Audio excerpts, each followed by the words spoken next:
Amiche e amici di 7 in punto, ben ritrovate, ben ritrovati, puntata di giovedì 29 maggio, dunque siamo al passaggio della settimana proprio, superiamo la metà e ci avviciniamo anche all'inizio del mese di giugno. Questa mattina parliamo anzitutto di temi legati alla sanità, poi la politica in primo piano, però cominciamo con un titolo che crediamo emblematico, Per ridare speranza, perché è di una delle tante strutture di eccellenza del Veneto che parliamo, ma questa con caratteristiche particolari. Ci riferiamo allo IOV, l'Istituto Oncologico del Veneto, e questa mattina lo ringraziamo per essere con noi e lo andiamo subito a presentare. Ne parliamo con Bruno Bandoli, responsabile della comunicazione e del marketing. Buongiorno a lei, dottor Bandoli. Buongiorno, grazie. Grazie a lei di essere con noi. Per ridare speranza, anzitutto cominciamo un po' dall'ABC.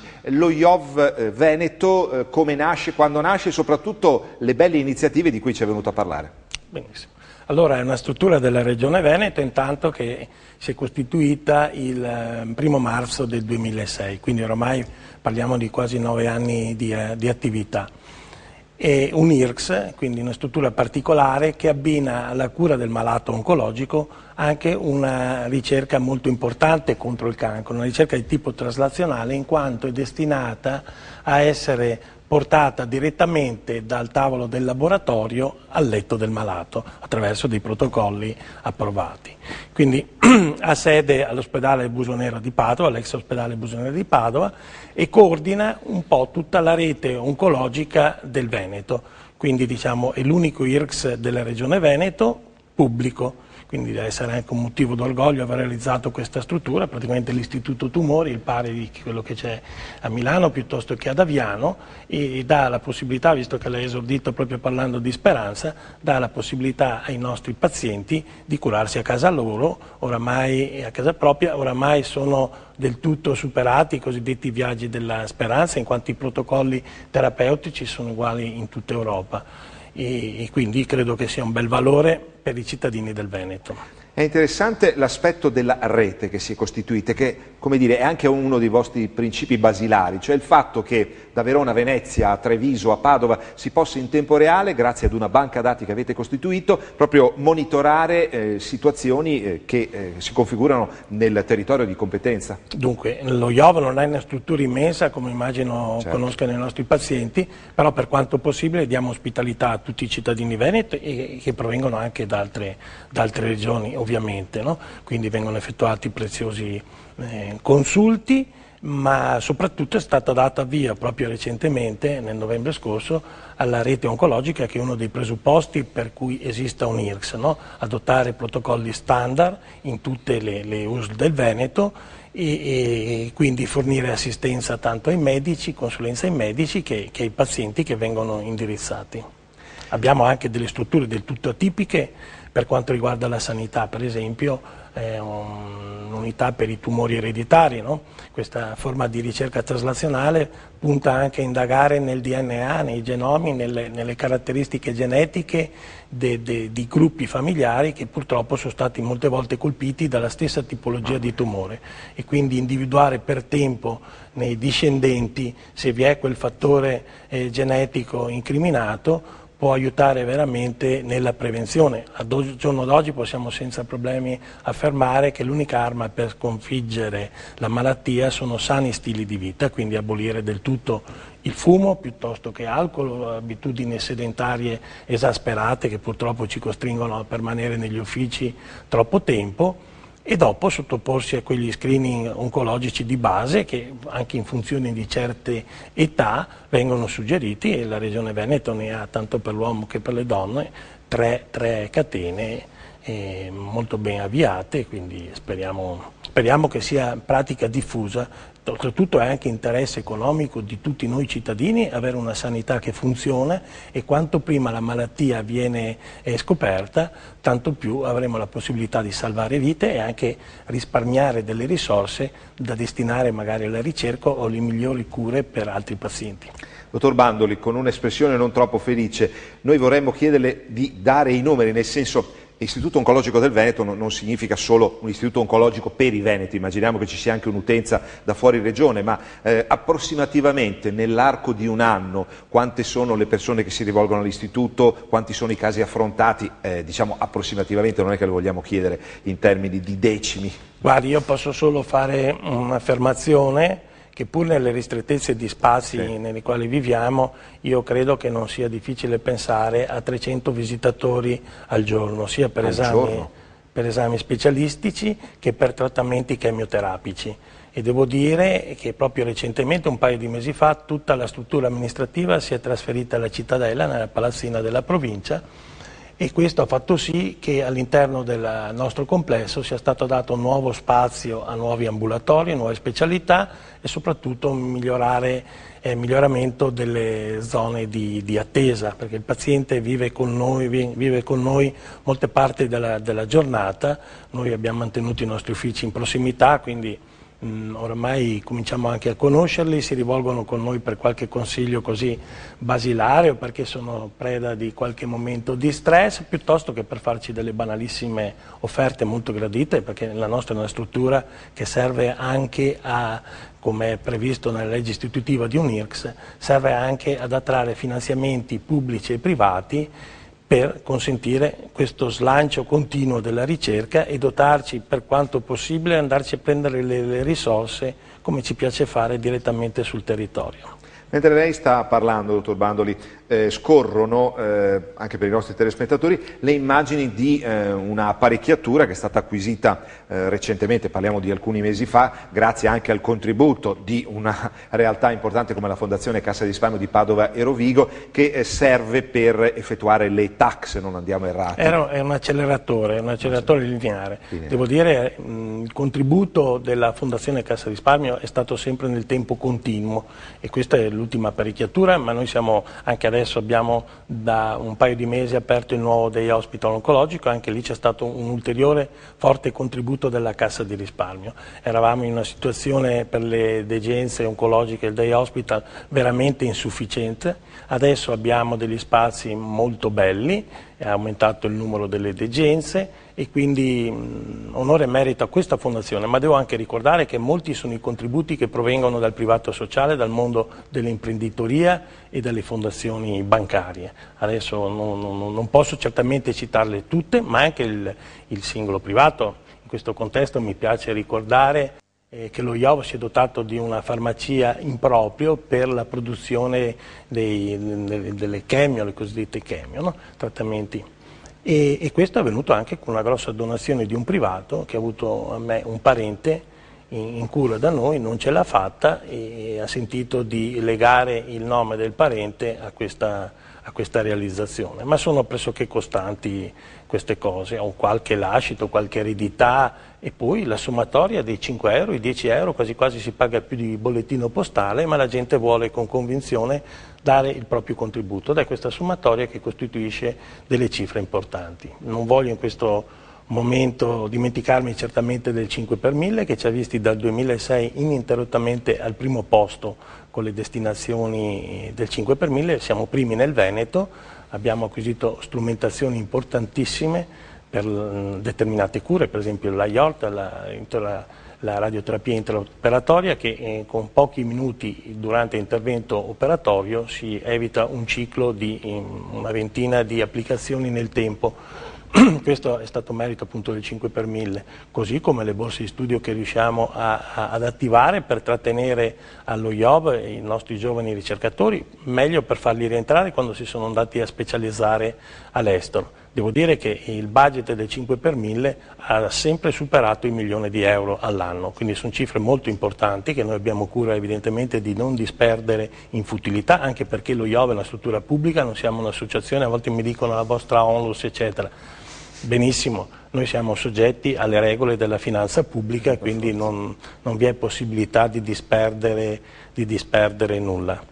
No, anche questa segnalazione del 5 per 1000 indica una sensibilità della collettività non indifferente. Sì, è un sistema per tenere distante, io lo interpreto così, per tenere distante la malattia. Non c'è famiglia, anche chi vi parla evidentemente, che non abbia avuto casi letali nel tempo, parenti, amici. Io a volte uscendo dall'ufficio nelle sale d'attesa scopro carissimi amici, un qualche esponente anche del mondo della politica che ci ha lasciato recentemente, eccetera, e tutti con convinzione frequentano, diciamo, le nostre strutture, non chiedono niente. Secondo me il malato oncologico è veramente il miglior malato che ci sia, non ho mai sentito liti, anzi solamente encomi e ringraziamenti per la pazienza degli infermieri. Sono patologie le più diverse, con nausea, giramenti, cose magari che per noi sono banali, ma vissute in un soggetto che ha già davanti una sua sfida personale da portare avanti tutti i giorni. E quindi io penso solo che posso associarmi da un lato al ringraziamento verso tutti i medici, per quanto può competermi nel mio piccolo, e tutto il personale infermieristico, e dall'altro complimentarmi veramente per la costanza, la dedizione e la tenacia che questi malati mettono nel vincere la loro sfida, che è una sfida quotidiana, e lo IOV in questo fa di tutto per assecondarli e starli vicino al meglio. È molto importante il discorso legato, crediamo, alle borse di studio, ma soprattutto legato al fatto di trattenere i nostri giovani. In effetti, quando ci siamo recati per l'inaugurazione di questa strumentazione, questo acceleratore lineare, abbiamo notato tanti giovani.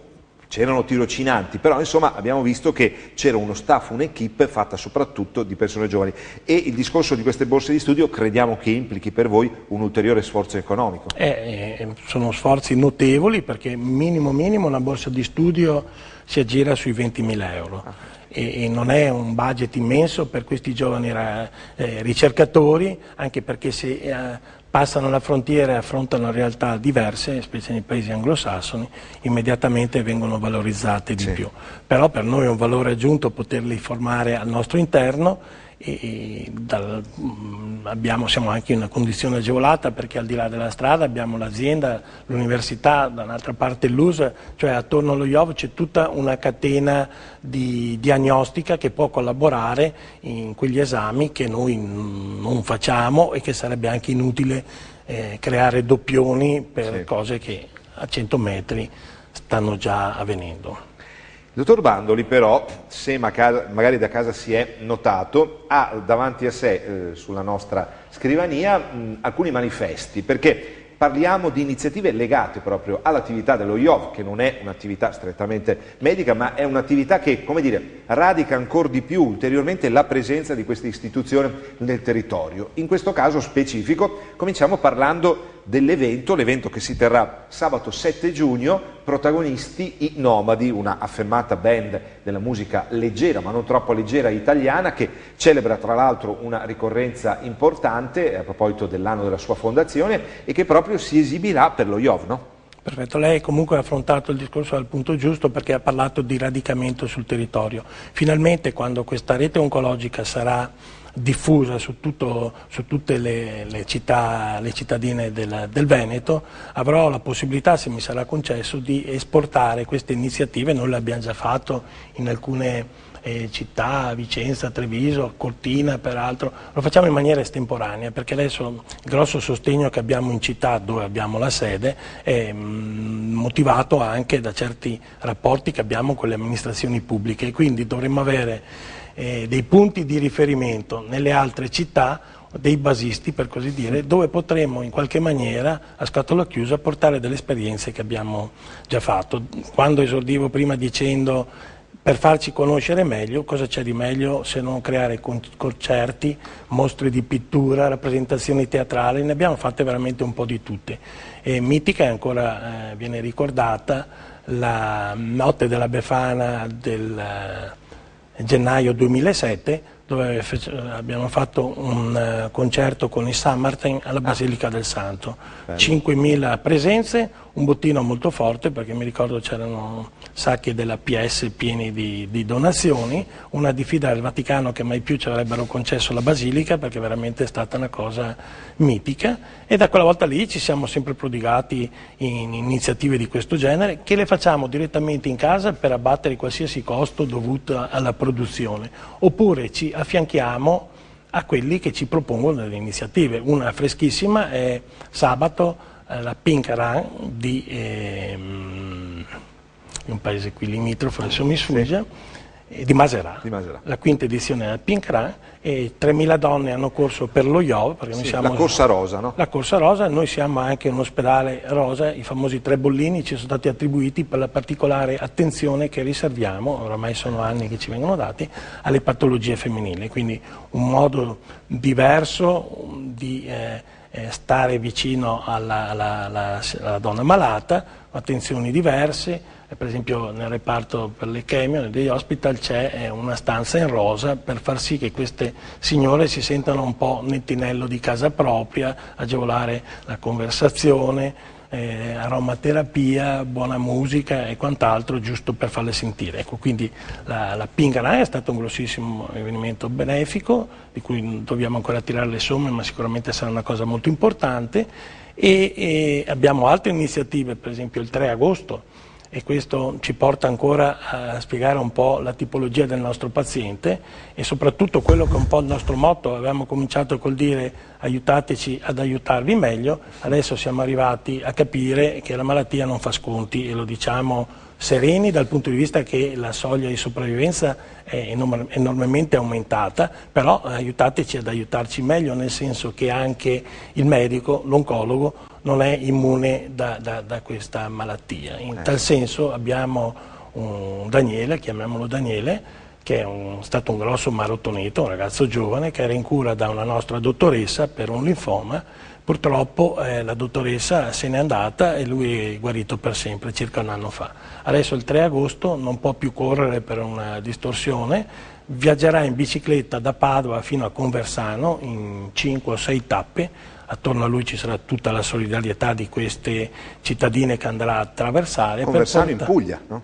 Mi pare che sia Calabria. Pardon, Soverato. Soverato. Sì. Beh, insomma, comunque Sud Italia. Sì, ecco. sì, c'è un bel po' di migliaia di chilometri. E per deporre sulla tomba della dottoressa Aversa, che l'ha curato e guarito, una targa a nome di tutto lo IOV. Ecco, quindi sono le più disparate le cose che organizziamo, ma proprio veramente così in famiglia, anche se il lavoro, devo dire, non manca. E noi in questa occasione non possiamo che ringraziare tutti i media per come ci vengono dietro, ci assecondano, e in questo caso anche Telepadova per questo specchio di pubblicità che vuol dare al nostro concerto. I Nomadi.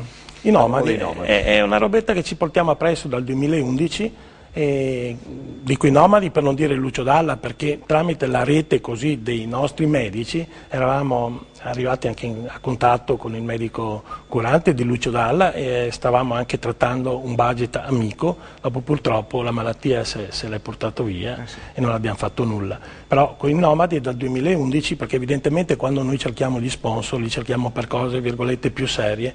In questo caso siamo riusciti a convincere, posso dirlo tranquillamente, Banca Mediolanum, che si fa onore pigliandosi i costi vivi del concerto. Lo IOV ne avrà altri di marginali per questioni di sicurezza, un po' di comunicazione e cose del genere, però il grosso del concerto è gestito da Banca Mediolanum. Sì, anche perché pensiamo che i Nomadi già nella loro storia gloriosa hanno questa ferita, pensiamo mai rimarginabile, del loro leader, il loro frontman, come si dice al giorno d'oggi, Augusto Daolio, che se n'è andato tanti e tanti anni fa proprio per una forma tumorale, no? Certo, e io proprio l'altra settimana ho conosciuto la compagna di Augusto Daolio, che era qui in provincia di Padova, e ho avuto la possibilità di apprendere una cosa che non davo a un'organizzazione dedita al nomadismo come questi ragazzi di una volta e giovani di oggi, e ha una fondazione, proprio Augusto per la Vita, dove ha già distribuito a varie istituzioni più che associazioni di ricerca sul cancro, ha già distribuito 833.000 euro. Quindi questi nomadi, collateralmente alla loro attività concertistica, hanno anche una fondazione nella persona di Rosi, la compagna storica di Augusto, che destina importanti ricavati alla ricerca per il cancro. Molto bene, noi ci fermiamo un momento per alcuni suggerimenti commerciali, rimanete con noi e con Bruno Bandoli, responsabile della comunicazione e marketing dello IOV, l'Istituto Oncologico del Veneto, perché con il nostro ospite parleremo anche di quanto un tempo si facesse fatica a parlare di tumori, la si chiamava un male terribile, un male oscuro. Adesso insomma se ne parla in maniera più aperta grazie anche a realtà proprio come lo IOV. Ci vediamo tra qualche istante se vi fa piacere, a tra poco.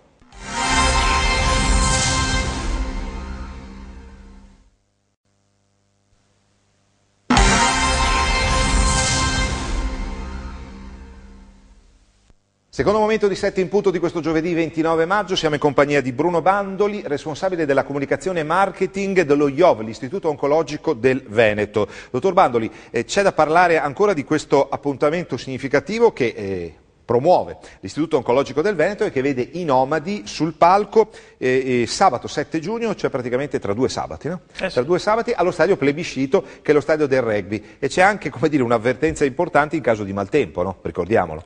In caso di maltempo siamo presidiati da un palco coperto e dalle tribune, anche se il popolo dei nomadi, mi si dice, sta sempre nel parterre sul prato e quindi si sacrifica. Anche penso che giovani o vecchi che siano, eccetera. La particolarità di questi nomadi, non sono qua certo per fare la reclama loro, che non ne hanno bisogno, è il gruppo, la band più longeva del panorama musicale italiano, quindi sono sorti nel 63, hanno festeggiato l'altro anno il 50esimo, e quest'anno hanno pubblicato il nuovo disco 50+1, 15 milioni di copie vendute, e propensi a far del bene in giro, perché i temi sociali che lanciano, li ricordiamo un po' tutti, hanno attraversato tante generazioni e vedo che fanno presa ancora sui giovani, perché in definitiva se ci siamo orientati su questa cosa qua piuttosto che su altre, e anche perché avevamo un po' di queste richieste. Poi devo dire che cerchiamo sempre aiuti nella comunicazione e questi ragazzi sono dotati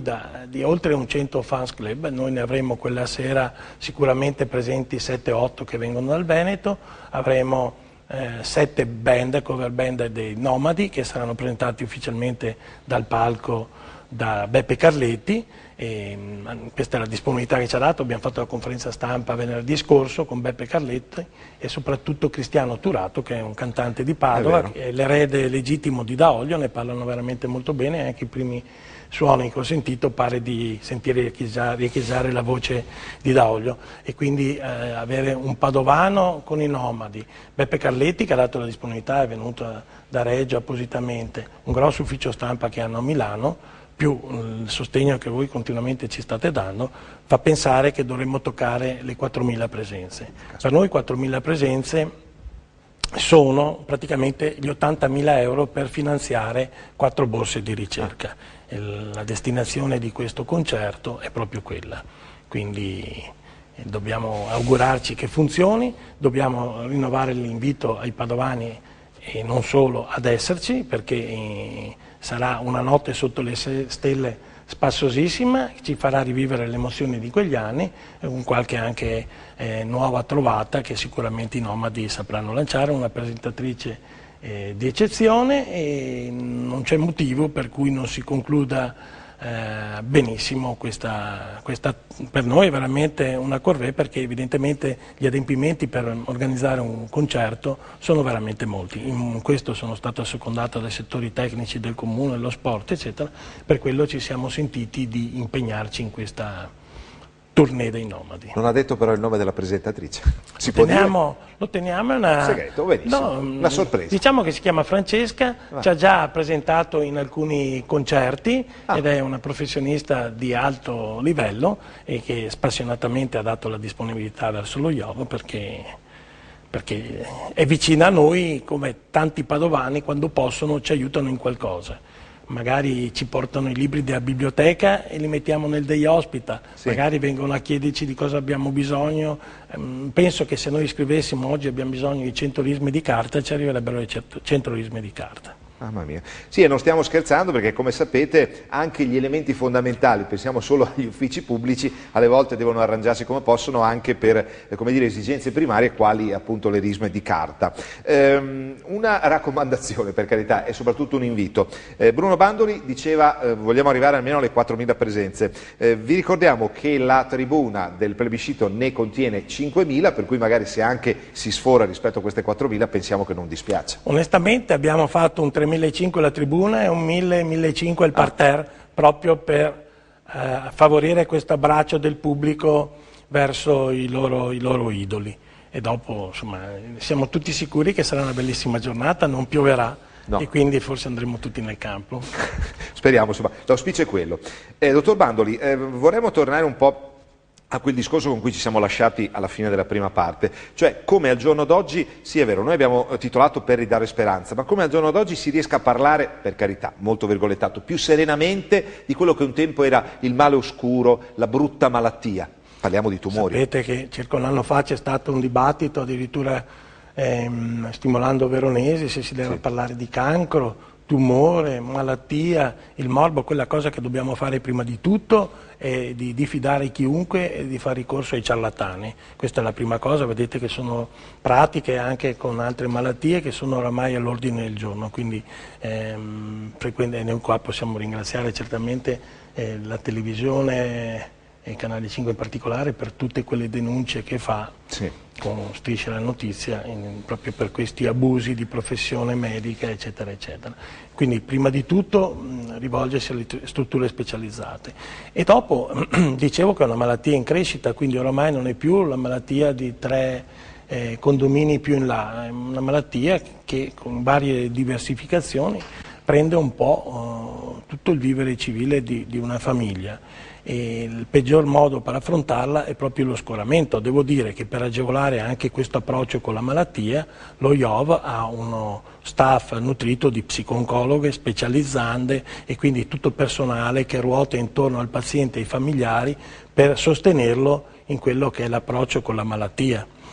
Per cui a fronte di una malattia in crescita, che oramai non è più nascosta, ne parlano gli emittenti, e non è neanche più nascosto il dato importante della ricerca, aumento sì della malattia, ma miglioramento dei trattamenti chemioterapici che sono meno invasivi, terapia del dolore che consente, noi abbiamo anche un servizio proprio di terapia antalgica, consente di affrontare in maniera migliore le fasi più acute della malattia e soprattutto quello che contribuisce molto a vincere la sfida, a dare questo clima di fiducia, soprattutto il risultato delle guarigioni. Noi siamo abituati a vedere la necrologia, cose di questo genere, ma c'è gente che esce dal tumore, dalla malattia, esce per sempre e guarito. Il caso che facevo di Lupari che se ne va in bicicletta fino in Calabria non è cosa da poco.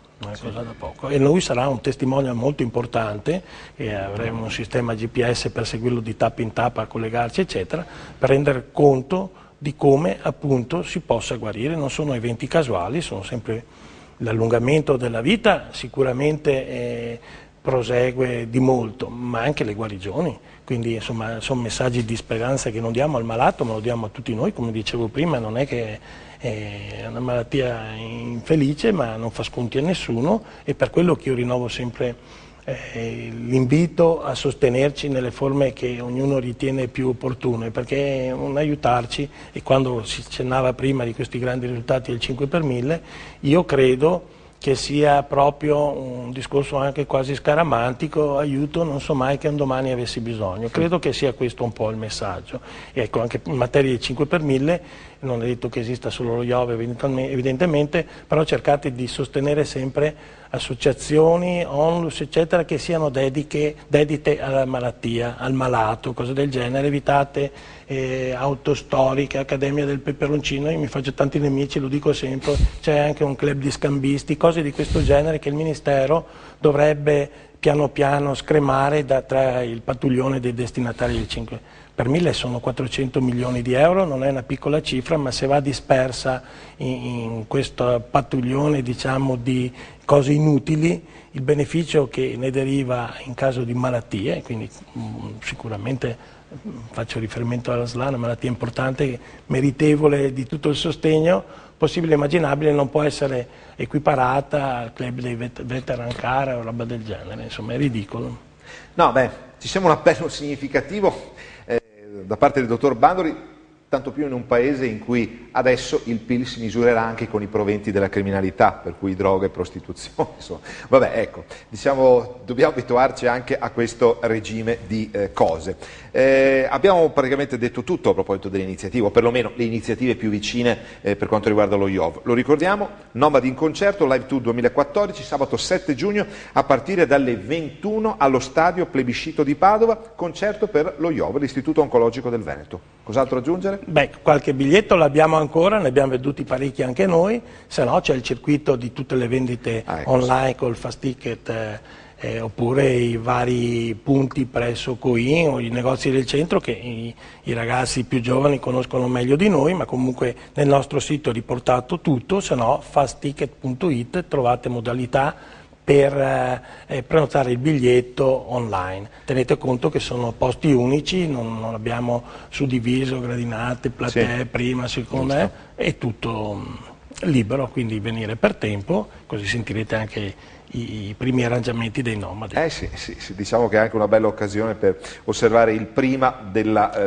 recita, ecco, come si dice. Il vostro sito è www.ioveneto.it, per cui nell'home page trovate già modo per collegarvi, eccetera. Benissimo, www.ioveneto.it, questo dunque il sito a cui fare riferimento online. Grazie a Bruno Bandoli, responsabile della comunicazione e marketing dello IOV, buon lavoro. Grazie anche a voi e grazie ancora. Grazie ai nostri spettatori, noi ci fermiamo per qualche istante, tra poco parleremo di politica con uno dei 9 candidati alla poltrona di sindaco di Padova, ovvero Maurizio Saia del Nuovo Centrodestra. A tra poco.